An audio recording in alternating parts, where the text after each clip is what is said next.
សួស្តីបងប្អូនទាំងអស់គ្នាតើឥឡូវយើងមករៀនបកប្រែអត្ថបទបន្តទៀត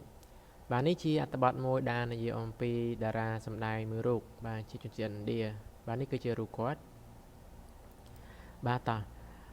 ឈ្មោះគាត់មានឈ្មោះថា Shilpa Shetty បាទ Shilpa Shetty Indian film actress ជាតារាសម្ដែងរឿងជនជាតិឥណ្ឌាសម្ដែងកុនសម្ដែងរឿងand model ហើយក៏ជាតារាបង្ហាញម៉ូដដែរឈ្មោះថា Shilpa Shetty has homes in Mumbai មានផ្ទះនៅក្នុងទីក្រុង Mumbai and England ហើយនឹងនៅប្រទេសអង់គ្លេស She enjoys takeaway pizza នាងចូលចិត្តញ៉ាំpizza នៅផ្ទះtake away pizza ណាទាំងអស់គ្នាtake away នេះគឺគេប្រើសម្រាប់ការដែលទិញអ្វីយកមកផ្ទះបាទទិញរបស់ញ៉ាំពិសេសទិញរបស់ញ៉ាំណា take away pizza ហ្នឹងគឺទិញ pizza ណាខ្ចប់មកផ្ទះណាអាចទៅឈរចាំគេនៅហាងហើយយើងយកមកផ្ទះឬក៏កំងគេមកញ៉ាំនៅផ្ទះដែរណា take away pizza ហ្នឹងគឺpizza ដែលគេខ្ចប់មកដឹកមកឲ្យដល់ផ្ទះយើងហ្នឹងឯងណា take away pizza going to garden centers ហើយនឹងទៅលេងនៅតំបន់ដែលមានសួនច្បារច្រើនណាឬក៏ជាប្រជុំជនដែលមានសួនច្បារណាបណ្ដុំនៃសួនច្បារ center បាទ center ហ្នឹងអាចប្រែថាមជ្ឈមណ្ឌលបាទតែនៅពេលដែលគេថា garden center ហ្នឹងគឺចង់មានន័យថាគឺកន្លែងហ្នឹងឯងគឺសម្បូរសួនច្បារណា garden center and playing cards at weekends ហើយនឹងលេងបៀនៅថ្ងៃចុងសប្តាហ៍ Shilpa saysបាទ Shilpa បាននិយាយថា Here in England my perfect weekend beings at my home ទីនេះនៅទីនេះនៅប្រទេសអង់គ្លេសចុងសប្តាហ៍ដែលល្អបំផុតរបស់ខ្ញុំគឺ begins at home គឺចាប់ផ្ដើមជាមួយនឹងការដែលនៅផ្ទះ in the countryside បាទនៅឯជនបទណា in the countryside នៅឯជនបទ with my husband Raj Kundra ណាជាមួយនឹងប្តីរបស់ខ្ញុំឈ្មោះថា Raj Kundra on Fridays នៅថ្ងៃសុក្រ we usually watch TV ជាធម្មតាយើងមើលទូរទស្សន៍ but sometimes friends or family come to play cards ប៉ុន្តែពេលខ្លះមិត្តភ័ក្តិហើយនឹងគ្រួសាររបស់យើងនឹងបាទមកលេងយើងហើយក៏មកលេងបៀជាមួយគ្នាហើយលេង poker បាទ poker ហ្នឹងគឺជា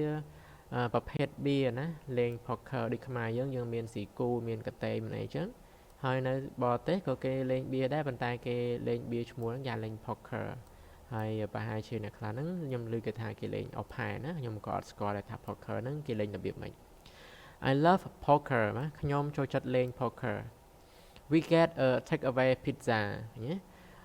ពួកយើងកំង pizza មកបាទណា take away pizza ហ្នឹងកំងអាចថាខលកំងតែកំងគេឲ្យគេដឹកមកដល់ផ្ទះហ្នឹង we get a take away pizza goes best with playing card ញ៉ាំ pizza ហ្នឹងគឺល្អបំផុតនៅពេលដែលយើងលេងបៀណាលេងបៀបដាញ៉ាំ pizza បដា and I drink green tea ហើយខ្ញុំផឹកតែបៃតង I love green tea ខ្ញុំចូលចិត្តតែបៃតងខ្លាំងណាស់ On Saturdays នៅរៀងរាល់ថ្ងៃសៅរ៍ I get up late ខ្ញុំក្រោករៀងយឺតបន្តិច at about 10:45 ប្រហែលជាម៉ោង 10:45 នាទីព្រឹក and then I have a long bath ហើយបន្ទាប់មកខ្ញុំចំណាយពេលងូតទឹកយ៉ាងយូរ Sometimes I watch TV in the bath ពេលខ្លះខ្ញុំមើលទូរទស្សន៍នៅពេលដែលខ្ញុំកំពុងងូតទឹក or listen to music ឬក៏ស្ដាប់ចម្រៀង I like staying in the country ខ្ញុំចូលចិត្តស្នាក់នៅជនបទតំបន់ដាច់ស្រយាលបាទ country ហ្នឹងបកប្រែបានពីរទីមួយប្រែថាជនបទដាច់ស្រយាលឬក៏មួយទៀតយើងប្រែថាប្រទេសបាទសរសេរដូចគ្នាទេ at weekends នៅថ្ងៃចុងសប្តាហ៍ I love walking barefoot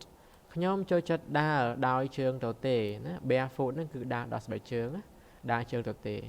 on the grass ណាខ្ញុំចូលចិត្តដើរជើងទទេនៅលើស្មៅ we go to a pub for lunch យើងក៏ទៅបាទរាំងកាសាលណា pub ហ្នឹងគឺជារាំងកាសាល for lunch ណា pub ហ្នឹងគឺកន្លែងហ្នឹងគឺគេមានលក់អាហារផងហើយគេមានស្ដាប់តន្ត្រីផងណាលេងចម្រៀងលេងអីចឹងណា pub ណាសម្រាប់អាហារថ្ងៃត្រង់ I like the puddings ណាpudding គឺជាប្រភេទបង្អែមមួយយ៉ាងណាបង្អែមជាប្រភេទបង្អែមមួយយ៉ាងខ្ញុំចូលចិត្តញ៉ាំ pudding ណាញ៉ាំបង្អែម pudding especially sticky toffee pudding ជាពិសេសគឺបង្អែម pudding ដែលមានដាក់រសជាតិកាហ្វេណាហើយមានដាក់រសជាតិអីស្ករស្អិតៗចឹងណាបាទ sticky ហ្នឹងស្អិតណាបាទស្ករស្អិតហើយមានជាតិកាហ្វេណាហើយជាបង្អែមមួយយ៉ាងណា pudding I prefer to have Saturday evening at home ខ្ញុំចូលចិត្តចំណាយពេលណាចូលចិត្តចំណាយពេលល្ងាចថ្ងៃសៅរ៍នៅផ្ទះWe like watching cookery programs ពួកយើងចូលចិត្តមើលកម្មវិធីទូរទស្សន៍ជាកម្មវិធីចម្អិនអាហារណា cookery programs Jamie Oliver is my favorite ណាហើយកម្មវិធីរបស់ Jamie Oliver គឺជាកម្មវិធីដែលខ្ញុំចូលចិត្តជាងគេ I like cooking Indian food ខ្ញុំចូលចិត្តចម្អិនអាហារឬក៏ចូលចិត្តចម្អិនម្ហូបឥណ្ឌា but not at weekends ប៉ុន្តែមិនមែននៅថ្ងៃចុងសប្តាហ៍ទេ On Sundays នៅរៀងរាល់ថ្ងៃអាទិត្យ I love shopping and gardening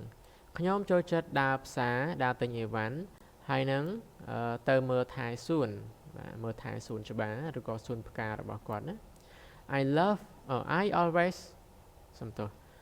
I always buy my clothes from small boutiques បាទខ្ញុំតែងតែទិញសម្លៀកបំពាក់របស់ខ្ញុំនៅឯហាងសម្លៀកបំពាក់តូចៗ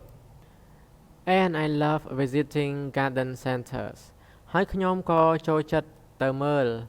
តំបន់ដែលបណ្ដុំទៅដោយសួនច្បារ Center នេះប្រែថាមជ្ឈមណ្ឌលអញ្ចឹងមជ្ឈមណ្ឌល garden ហ្នឹងគឺមានន័យថានៅកន្លែងហ្នឹងគឺសម្បូរទៅដោយសួនណាសម្បូរទៅដោយសួនច្បារអញ្ចឹងគេថា garden centers I love flowers ខ្ញុំស្រឡាញ់ផ្កា My homes in Mumbai and England are always full of beautiful white lilies ផ្ទះរបស់ខ្ញុំនៅទីក្រុងមុំបៃនិងនៅប្រទេសអង់គ្លេសគឺតែងតែពេញទៅដោយផ្កាលីលីពណ៌សយ៉ាងស្រស់ស្អាត I don't cook on Sunday ខ្ញុំអត់ចម្អិនម្ហូបទេនៅថ្ងៃអាទិត្យ We prefer eating out ពួកយើងចូលចិត្តទៅញ៉ាំអាហារនៅខាងក្រៅ And sometimes if we have time ហើយជួនកាលប្រសិនបើយើងមានពេល We go to a spa hotel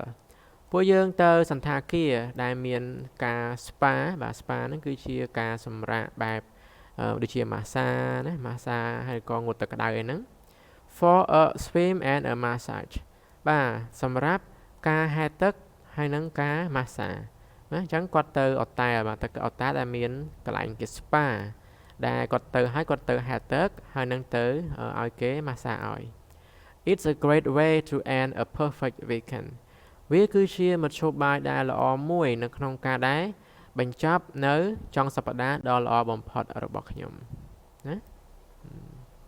បាទនេះគឺជាការបកប្រែហើយយើងរៀនបកប្រែទៅតាម clear ទៅតាមប្រយោគបែបនេះឯងហើយប្រសិនបើបងប្អូនមិនសូវច្បាស់កន្លែងណាអាច comment បាទអាច comment ឬក៏អាចឆាតមកសួរបានដែរ